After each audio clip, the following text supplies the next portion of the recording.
What up, loved ones? What it do? It's Spotty Young right here. You know where I'm from. Thanks for tuning in. And if you're into real shit only, watch this video.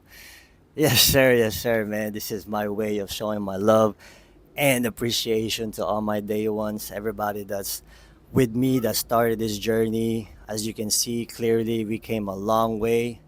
And I know that I haven't been in the YouTube world, or as they call it, YouTube Yarda, for a long time, but I'm still here and I make sure that my presence is still known in the social media. I also have Instagram and Facebook, and I'm still putting it work because we made a difference, bro. We're saving lives, basically saving souls as well, because it's the same thing.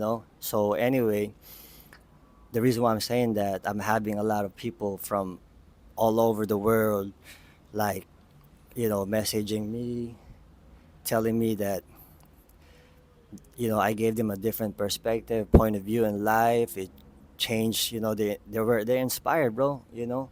And that's everything to me. I'm getting a lot of points from upstairs, because that's where I'm trying to go to heaven. Just in case you didn't know. So yeah, yeah. No, I think we're definitely we're making a difference, because those kids that are lost, like how I used to be, gang banging on the streets, thinking that there's no more future. I used to be just like them. And according to my story, which you can do a background check if you want, I was one of those kids that was like ready to just throw my life away. So just like Julius Caesar said, it's easy to find a lot of dumb men, kids, boys willing to throw their life away in an easy death, but it's harder to actually find real men that are willing to suffer with patience for a long time. And that's what I'm trying to relate to a lot of these people, because the mindset is way different. I still remember my gangbanging mindset when I was like 13, 14. We was literally like willing to just hurt people, unalive people. It's a whole different mindset. I used to idolize dumbass gang members, you know. I used to, they were on top of the food chain. Everybody was scared of them. They were the shit. They had money. They had girls. They had everything. As a dumb kid, I used to idolize them. And then now that I'm older, I realized I was idolizing the wrong people, because those people that the same people that I was idolizing, I can now beat up with one hand and even with one eye closed at the same time. Can you imagine that? I was idolizing the wrong people, the losers, the degenerates. I was on the evil side. So this is my story I'm sharing from my own personal experience, and a lot of people I know for a fact can relate, because you know it changed their lives. And don't get me wrong, I'm also inspired by a lot of people putting in work, making a change, like the homie China Mac is putting in so much work. He's being hated on for being the shit, but that's what happens if you're the shit, bro. Johnny Chang putting in work, making a difference, with their platform. And I'm doing the same, bro, in my own little way. I'm doing the same, showing by example, because I've been there. I was once lost as well.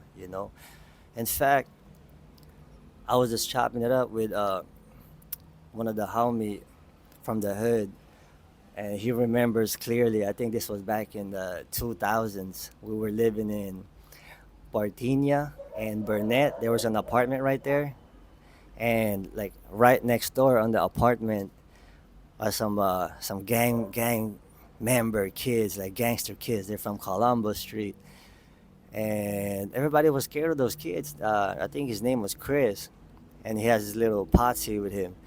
And I remember stories about him scaring people that would actually, some other gang members from Satanas that had a hyena, had a girlfriend right there that lives right next door. And then when the Satanas dude used to visit his girl, the Columbus Street guy named Chris, would scare the Satanas to talk shit, banged on him with the woo woo woo, and then everybody was just scared of that kid. And then one day, I did some Captain Save a Hoe type shit, right? So his apartment where they live at is right here, and then this is where we live at. One day, this girls, this Pinay Filipina girls in our apartment knocked on our door and was snitching, was basically saying like, "Hey, those kids next doors are disrespecting us, calling us hoes, and let's let basically like saying bad stuff. You know what I mean? Like sex offender type shit. So me as a kid, I think I was like 13 years old, man. Me as a dumb kid. This is my first physical fight as a Jeff Rocks gang member and shit. Cause I'm taking them hella hard because I'm from Jeff Rocks now. I'm in a real gang now, not no tag banger crew and shit. So where they at? I said, where they at, man? So immediately, I knocked on the homie door, Bukol's door, because we all live in the same apartment right there in Partinia and Burnett. Hey pare, some gangsters right there from Columbus Street is messing with our girls right here in our apartment, man. Let's go get him. Let me borrow this trap. The first thing I had in mind was shooting, of course. I don't want to fight nobody. I'm just a skinny guy and shit, man. You know. So anyway, Bukot and Amboy was there at the time from the hood, and they said, "Nah, fool, you're over there calling people out, trying to be a captain, save a hoe. We're not gonna let you use this trap. You gotta fight them one on one." I'm like, "Oh no, hell no, I'm not trying to fight one on one, man. That fool's big." And then, so anyways, long story short, I grabbed the knife.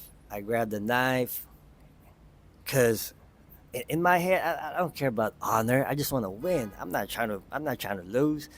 I would stab you if I have to, bro.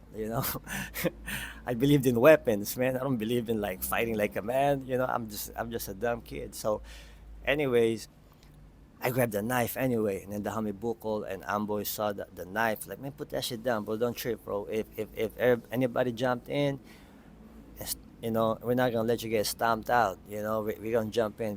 You know what I mean? Don't trip. We gonna watch everything. Just catch the one on one since you're trying to be a captain, save a hoe. So we was in a parking lot, and everybody was watching. Right? His homies from Columbus Street was watching, and me and the homeboy Jumper Bukol. No, Jumper wasn't there. It was Amboy. They were all watching us. So me and him was squaring up one on one in the parking lot, right? And mind you, he got about like, bro, I don't even know how much I weighed that time. I probably weighed like 80 pounds or something, man. That's like, I'm like a little kid, 13-year-old kid. And then this for Chris is like one of those big chunky cholo guy and shit, man. But he had a cast, a iron cement cast on his right hand, so that I'm thinking, ah man, he only had one hand, so I think I'm gonna win this fight. So you know what I mean, because one of his hands is literally in the cement. So I start squaring up. Everybody was watching. Boop bop, beep bop, boop bop. I'm tagging him. I'm faster than him. I'm tagging him more than me, and shit, right? Boop bop, boop bop, beep bop. And then he started grabbing me because he was getting tagged up. He started grabbing me, started pushing me towards that car. So I had my back turned on the car, on the hood of the car like this, and then he was trying to like hold me. I'm trying to fight back, but it's hard to fight back because my hand was like hitting the windshield of the car, and then that's when he caught me with that iron or cement hand right to my face that turned my vision black. Almost slapped me. Boom, ding. All I hear was ding. And then I thought I fell asleep. I thought I got knocked out, but somehow punched me again, and I woke up. And then I'm like, oh man, I'm getting beat up in this position, man. So I pushed him and got out from the position. So we came in the big ass spot again on the parking lot, and then I started chunking him up again. Poop out, poop out. This time, he was getting tired. He trying to grab me, but I'm not trying to let him. I'm getting away and shit.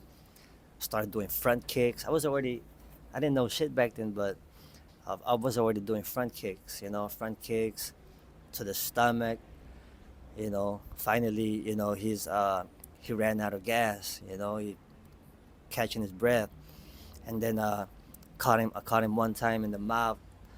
Boom! That made him fell to his knees.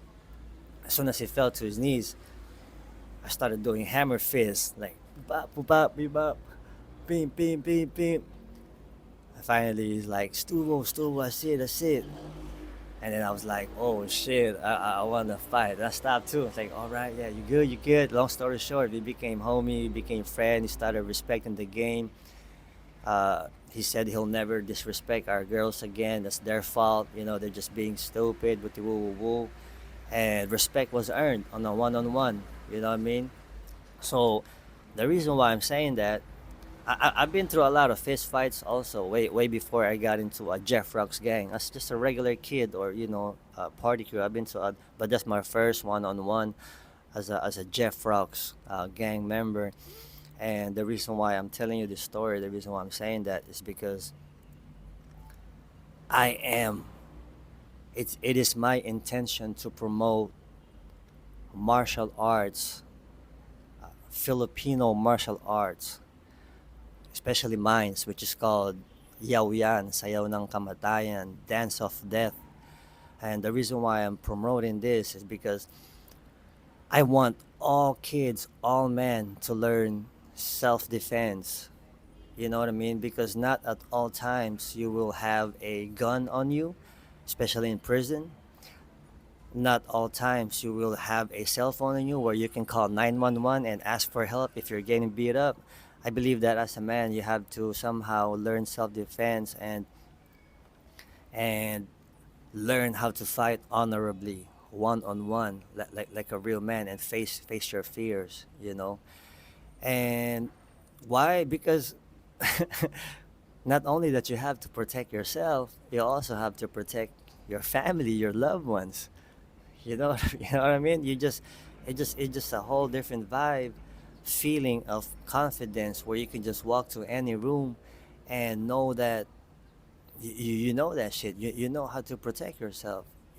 And self discipline, self control is what makes a man. Because without that, then how are you a man? You can't be a man if you can't control your feelings. If you feel like doing crime, you want to shoot people, you want to rape, be a sex offender, you just have that evil feeling and somehow you can't control it.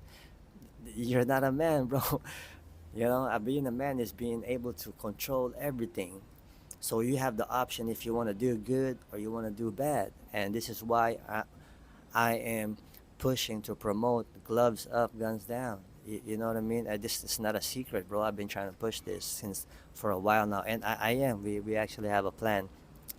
So yeah, man. This is my thing. Uh, you never know. Perhaps one day we could be like Manny Pacquiao, where we could just build a lot of homes for the less fortunate, but we don't. So this is my way of giving back. You know what I mean? So stay tuned, man. You're gonna see what we're gonna do right here. We're promoting gloves up, guns down, and self defense, Filipino martial arts.